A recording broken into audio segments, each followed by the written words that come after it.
Yesu yuko hapa anakusubiri, umguse kwa imani upone. Ni mguso wa imani, Bwana aweza badili maisha yako. Je, imani yako imemgusa Bwana kiasi cha kukuponya shida yako? Uwe jasiri mwenye matumaini, unapokaribia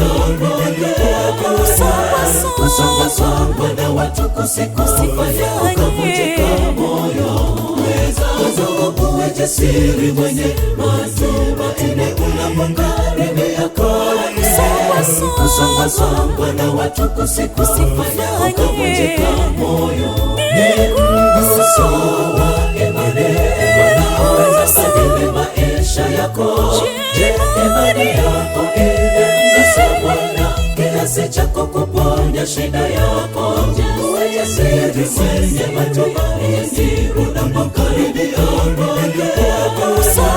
kusongwa na watu kusikufanya ukavunjika moyo.